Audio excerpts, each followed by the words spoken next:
Hello, and welcome to the webinar, What Are You Tolerating? My name is Michaela Burdyshaw, and I am your joy coach. I'll tell you a little bit more about myself in just a minute, but for now, I just want to take a minute and say thank you so much for showing up today to take this time for you. So much of life happens to us and for us and all around us, and we get caught up in it. So today we're going to take a few minutes and just slow down. We're going to move on from the spilled coffee, the stressful calls from school, the worries of the day, and the cares that we hold so dearly in our hearts. We're going to take a minute and just hold them all at a pause. In order for us to truly get into the conversation about what we're tolerating, we need to be able to slow down and step back and see clearly. So much of the work that I do as a coach is around the idea of pausing, looking at things differently, and then choosing how to move forward in a way that helps get you closer to your goals. Today's session is going to be no different. So let's get started. Real quick, our agenda for today is we're going to get into a little of who I am and what it is I'm doing here. We're going to look at the course objective. We're going to take a minute and redefine joy. You're going to get some insight into what I think as gleaned from some of the greatest teachers on this matter. And I really hope you'll adopt it just a little bit every day. Timeline, there is no timeline here, and that's something that we're going to talk about. This is just you get to move forward in your path, on your journey, in your way. And everything we do will be defined by what's best for you, again, to help get you closer to your goals. So real quick, as I said earlier, we do spend a lot of time in the day-to-day, just totally buried. And how many times do we actually pause and say, what is it that I'm doing? Why am I doing all of these things? I'm running through life. I'm moving through so fast with such good intention. Yet here I am, buried by it, overwhelmed by it, exhausted by it. When we get to this place, we lose our perspective, and we lose our perspective, we lose our purpose. And our purpose is ourselves. Our purpose is why we're here. It is our God-given right to develop and define and then declare that our purpose is ours and unique and special and has value to the world. That is our divine gift. That is why we are here. The people I work with, it's all about uncovering what that gift is, finding more of it, and then being able to share it forward. And when we really lose our perspective, we lose the ability to care for ourselves, to really give ourselves that self-love.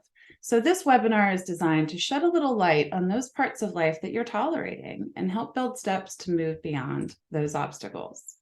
And the primary goal here in this webinar, in any course I offer, is to find joy and give joy. It is what I believe we are here to do. I believe that there is an abundance of joy. I believe it is divinely given already in our birthright each and every day. I want to help you uncover it. So the first question I have for you today, what you'll find as a coach is I don't have any answers, but I have a lot of questions. As you can see in the title of this session, it is, what are you tolerating? If I'm not asking you questions, I'm not doing my job. If I'm giving you answers, I'm taking on the adaptations of the rest of the world and saying, this is what you should do. When this is your one unique and precious life, this is your one journey. And as the cliche goes, it's cliche for a reason. It is all about the journey. And your journey brought you here today. I asked you a question of what are you tolerating? And take just a minute, just 1 minute, and think about that. What brought you here today? What popped into your head? Malcolm Gladwell calls this thin slicing, that gut reaction, that first response that we get, our intuition, if you will. What brought you here today? What is it that you are looking to shift, change, or to just bring some clarity to? That's what we're here to talk about. So, in my world, joy is not the absence of suffering, nor is it merely the experience one has with happiness. Joy is the journey we take and the light we create, despite the suffering and happiness. Now, that is my definition that I've created. Many of the great teachers of the world have come close to this, and I just kind of mushed it all together. And the point here is that the happiness and the suffering, those are conditions. Those are also guaranteed. We cannot control all of the ways the world tries to impact us. What we can control is what we do with that, and where we find that peace in the middle that says, I am enough, I have love, I will always have love to give. I have energy, I will always have energy to give. Let me find ways to re-nourish, right? And when we do that, that's the joy, that's the part we can control. The happiness and the suffering that happens. Statistically, 50% of our life we are spent in suffering, 50% we are spent in happiness. So let's find that place in the middle that's not based on so many conditions. Who am I? What is joy? Well, that is who I am, because my friends, that is who you are. And what I can say to you is that I am a teacher. I am a healer. I am these two things at my core, and of that I am certain. While I am no prophet, I am obviously here on this planet experiencing this earthly physical being just like you are. But I have learned that my gift is to help empower others. I have learned this through teaching high school students for 7 years. I have learned this as a social worker. I have learned this as an event coordinator and a wedding officiant, a mom, a business owner, a manager of many people in many locations. I have learned this. The gift I have to offer is my ability to empower and help others. So what do I do with that? I use that today as a coach and as a facilitator. I use that today to continue the mission I had as a teacher, which was to empower others to become their best self, and subsequently use that to go out and change the world. My mission remains the same as it did back then. Today, I use my space to pull you in and to say, what in your life can you improve to subsequently improve the wholeness of your life? When we do that, it gives us the opportunity to lift the cloud, to push it a little bit further away, to shift it into something that feels like sunlight. So I utilize my background in social work, in business, in education, in humanity and psychology. I use all of this to share my light and to share my gift. As a certified life coach, I live in a world of solution focused. I live in a world of questions, accountability, compassion. And I am very much inspired to do this with you today. So, why now? I hear people all the time say, oh, I was raised XYZ way, and I'm okay. I didn't ride in the car with a seatbelt, and I'm okay. But I'm going to challenge that and say, friends, we're actually not okay. Like, we're really not okay. If we look at the different metrics, if we just want to look at how much money we have and say that we're okay, that is a fickle and ever-changing thing. Money is a renewable resource. What is not renewable is our time and our energy. We are squandering our time and our energy and these precious bodies we are gifted to carry it forward, right? Looking at these very basic statistics I pulled, we are 400 times more prescribed than 20 years ago. 400 times more prescribed. Every time I go to the doctor, now mind you, I'm looking for a new doctor. Every time I go to the doctor, I'm offered a prescription for something. And I don't understand that. I'm a very healthy person, right? Why are we pushing prescriptions when we can be pushing changes to lifestyle, changes to diet, changes to all manner of our wellness? Another statistic is in 2021, 48,000 plus Americans died by suicide. Suicide is the 11th leading cause of death in the US. Every day, approximately, I get choked up. Approximately 132 Americans die by suicide. There is one suicide death in the US every 10.9 minutes. We're going to pause on that. I get choked up because it's real. We're talking about real people. We're talking about our friends, our family, our neighbors. We might be talking about ourselves. And in this world with so many resources and so much opportunity, I don't want to allow people to continue tolerating the nuances and the struggles of life, because by and large, it isn't that people want to die. It is that they want to stop hurting. And we can stop hurting here on Earth together. Another little statistic, if you will, pun intended, is more than 1 billion people worldwide are obese, 650 million adults, 340 million adolescents, and 39 million children. This number is still increasing, and the WHO estimates that by 2025, we're going to be looking at 167 million people, adults and children combined, will become less healthy because they're overweight or obese. Why do we eat the way we eat? Why do we drink the way we drink? Why do we consume? Why do we laze about all day? Why do we do this when we have this one body and this one precious little life? So why now, my friends, is because I watched each of these things affect people I love. And there was a turning point, a moment when I quit my very intense, very important job as the vice president of marketing in my family's business. And I said, I can't do it anymore. I was tolerating the fact that I wasn't using my gift to help these people. And I said, no more. And that was the day I quit my job to become a full-time life coach. How did I do this? Let's take a little look at this, because this is where the activity comes in for you. The first thing I had to understand, I had to start owning this mantra. And the mantra is, I am willing to see things differently. I am willing to see things differently. So much goes on in our heads, right?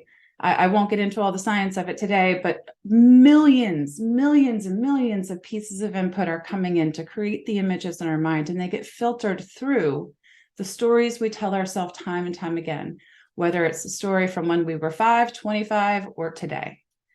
And we believe that we are right.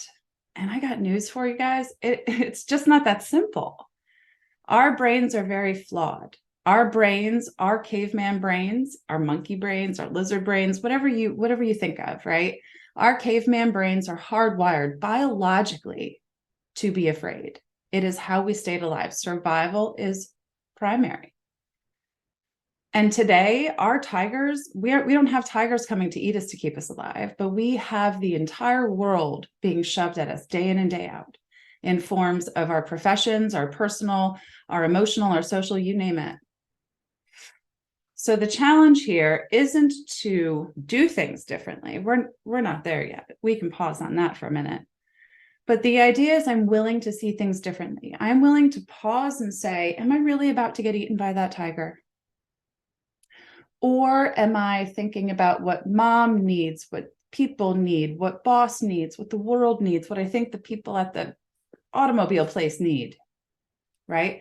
And it's when we stop and say, what is it that I actually see? What do I want to see? And the language of willing is really important. And I'm focusing in on this word because it isn't, I am going to see things differently. That's a pass fail. There's in and there's out. There's I did it or I didn't. This is a willingness. I don't have to see it differently, but I'm willing to see it differently today. Maybe my partner being, in a cranky mood is really just them being in a cranky mood. Maybe they're not angry at me. Maybe it's not a thing, right? It's just the willingness to see our people differently, to see our experience differently, and to see ourselves differently. There's a lot of mindfulness to this, right? This is being in line and getting frustrated at the grocery store and getting angry and wanting to forge through. I'm willing to see it differently. Maybe this gives me that 5 minutes I was looking for to send a text message to that person I care for, right? I'm willing to see things differently. So the question really comes down to, what are you tolerating? And to make some giggle fun out of this, I'm going to share with you a quick video. It's funny and it's short. I hope you can see it. So this is a prankster video.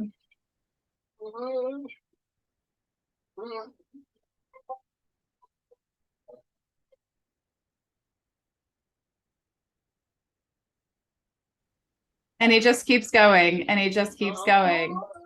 And the focus here is that it is funny. Yes, we love a good laugh.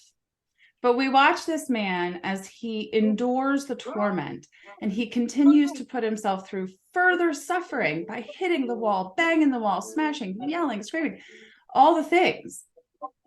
Instead of looking up, instead of saying, all right, pause, what's different? This is not normal.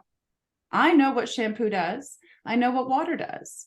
Instead of pausing to step back and say, what can I see differently? What's different about this? Or even going to a different shower. Point being, what he loses is the perspective because he gets caught up in the moment. And this is where we hone in on what are you tolerating? In this moment, he's tolerating that he can't fathom why the shampoo won't stop. He doesn't pause, he doesn't step back, and he continues to rise up, and you see him meeting, and every muscle in his body is engaged. And this is the same thing that happens to us day to day to day. Until we pause and say, wait, what am I tolerating? What is upstream that I have to keep cleaning up this mess? So this is where in my practice, I say that in this moment where you pause, this is where joy lives. This is where we're able to find joy, right? Relief, or information, or at least now I know what I'm facing. And when we take this moment, then we have a choice on what we can do next. How do we get closer to that desired joy and happiness? So I say all the time, you have a choice. Between stimulus and response, you have a choice. The world with its tigers and its aggression is always going to be coming at you until you say, maybe I will step out of the way. Maybe I will shift how I react to this. Maybe I will change the notifications on my phone. Maybe I am willing to see things differently. Between stimulus and response, you have a choice. And in these questions, in these line of questions, what I always come back to with my clients and my people is that find the one that gets you closer to your goals. Yes, we got to find out what those values are. We got to find out what's most important to you. But in the day-to-day, just pause. Does this get me closer to my goals? Are you seeing things clearly? Did you spill the coffee on the desk and think the world was over? Or did you say, okay, I still have some time to make this right? Right? What is the response that gets you closer to your goals? Sometimes we also have to ask the question, wait a minute, is this my tiger to fight? Right? There's a lot of stimulus coming at us. Now, as a mom and a very active community member, I get asked a lot of things a lot of time, whether it's a donation of time, of energy, of resources, of insights, of commitments, you name it. And the reality is it'd be great to do all of them, but the consequence, the response of that is going to energy drain me. It is going to take away from those things that are most important to me, like time with my family. So while it is important to me to be an active and healthy community member, it's also important that I don't compromise those most precious things. So when I have these choices that come to me, I say a lot, is this my choice to decide upon? Is this my responsibility? Is this my job? And then I say, I wonder what would happen if I didn't do it. I wonder what would happen if I was just like, no. And guess what? I tried that a few times and nothing happened. They found someone else. True story, time and time again.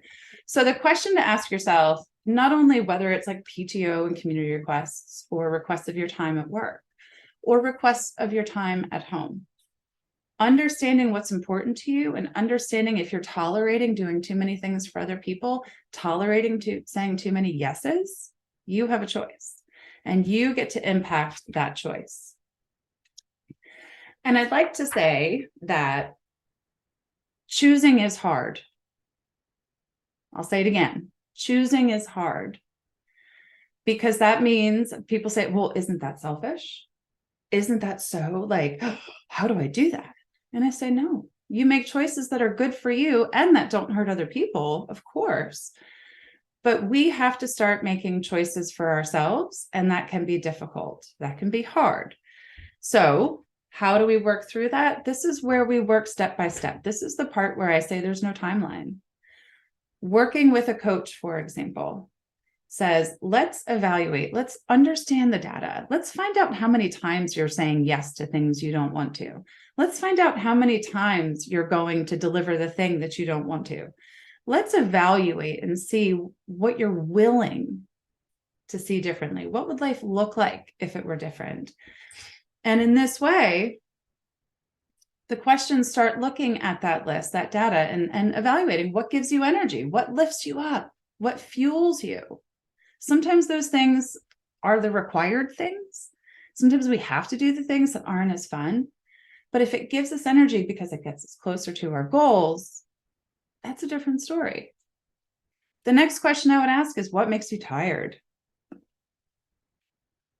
What makes you tired? And that list of ways you spend your day, what makes you tired? What is an energy drain, right? We're looking for gains, not drains. The next question we look at, great, what is the cost of what you're tolerating? What is the impact of that? And I don't just mean the financial cost. Yes, money is an important resource to discuss, but it is renewable. What is not renewable is your time and your energy, right? So what is the cost of what you are tolerating? For me, I love to use the example far too often, I think, of the dishes. I could do the dishes 17 times a day and still continue doing the dishes. When I sat down and looked at how much time in a day I spent doing that versus the reward, meaning how many people did it serve? How was it helpful? Did the future version of me really appreciate it? Or was it really just something that I felt I was doing to be productive because I thought having a clean kitchen meant that I was a good, organized mom, wife person, and that was a good thing, right? So the people pleaser, the perfectionist in me was spending a lot of my time and energy pleasing people that had no awareness that they were being gifted the beautiful gift of an empty sink, right? So I had to learn, and I still struggle with it, but I had to learn truly to simply brace yourself, leave the dishes in the sink.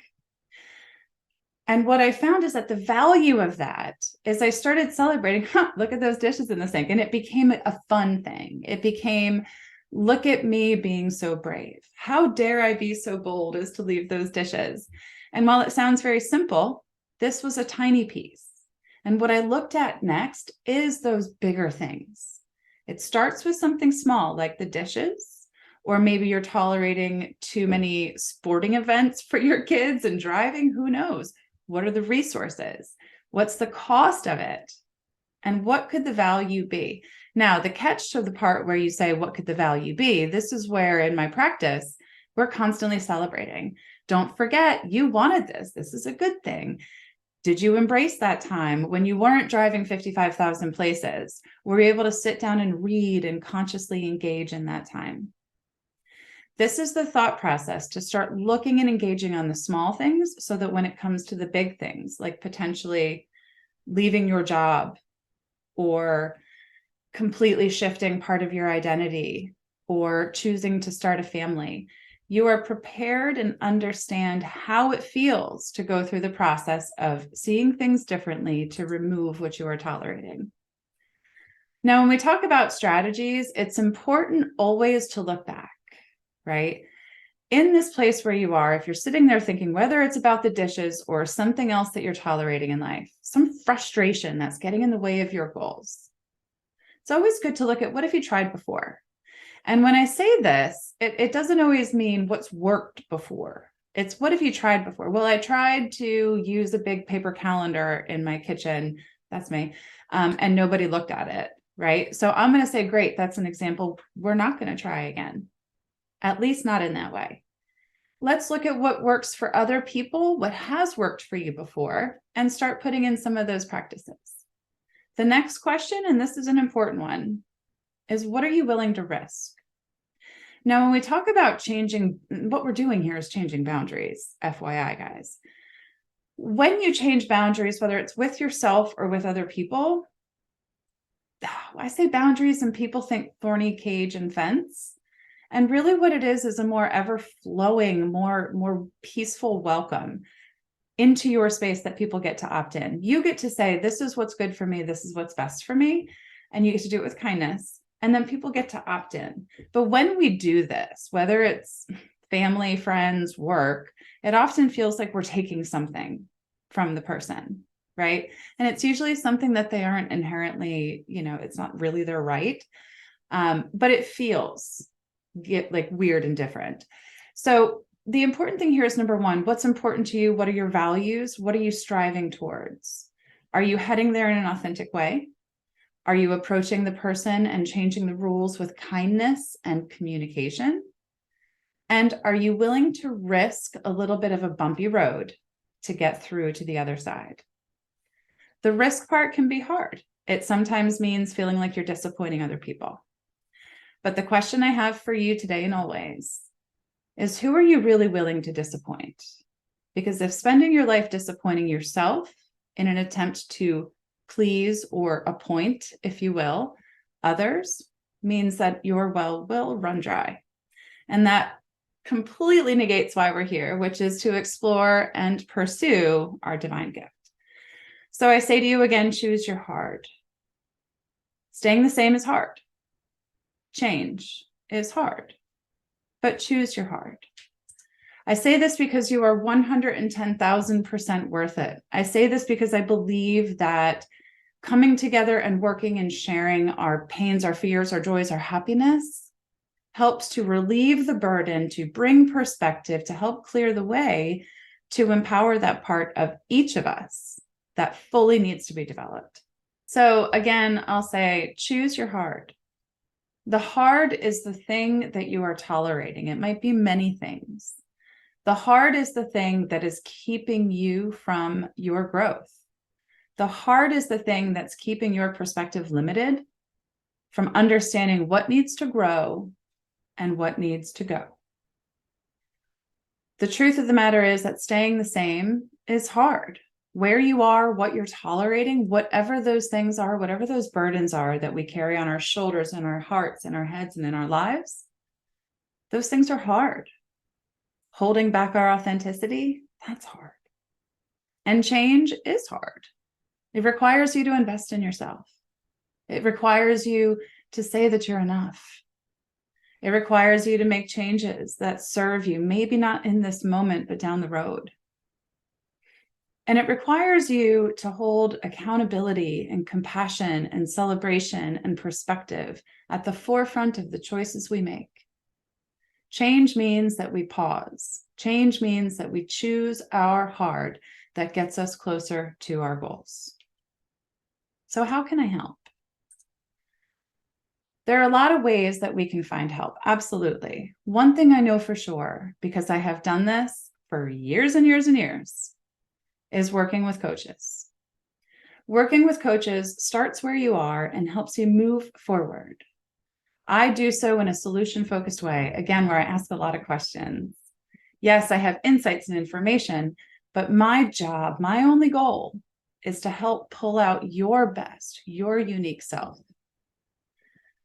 So the first thing I'm going to offer you today, and one of the ways that I can help, is a 4-week live course for joy. This is a 4-week, really deep, fun, exciting, and curious session designed for you. It's 4 weeks of continuing this line of thinking of, what am I tolerating? What's important to me? What am I willing to risk? And how can I get there? My offer to you today is a coupon code FINDJOY323 equaled at $100 value. That changes the total overall value or cost from $400 down to $300. So you will have an opportunity to work with me and others to dig into these questions and to help move forward. The second thing I have to offer is a 3-month coaching package. In this package, we spend time together building out a clear identity of who you are and where you want to be. We work together to build out goals, to test them out, to celebrate what works and what doesn't work.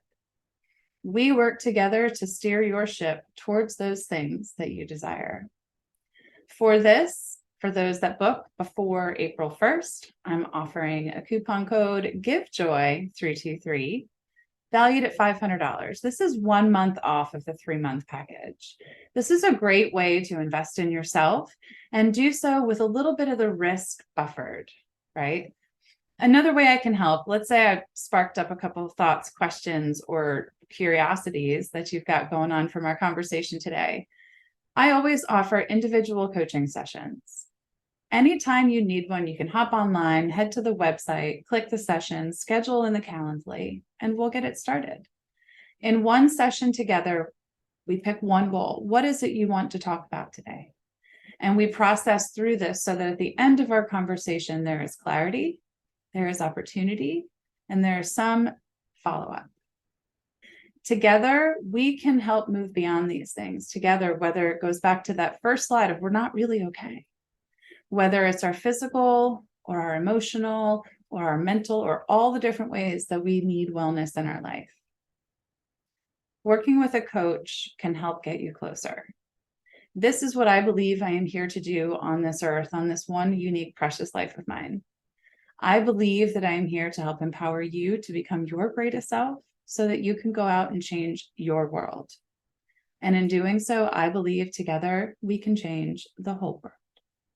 So check me out. I am Michaela Burdyshaw at My Joy Coach across the web. That's on Instagram, Facebook, the World Wide Web. You can follow me there. And if you want to hear me chat a little more, you can join me for my podcast at End All the Things on Spotify and Apple. It has been a great pleasure to spend this time with you today. I really celebrate again that you showed up for you, that you showed up to explore what drives you and those things that are holding you back. As always, I'll say this to you today and every day. Make it a great day. Thanks so much.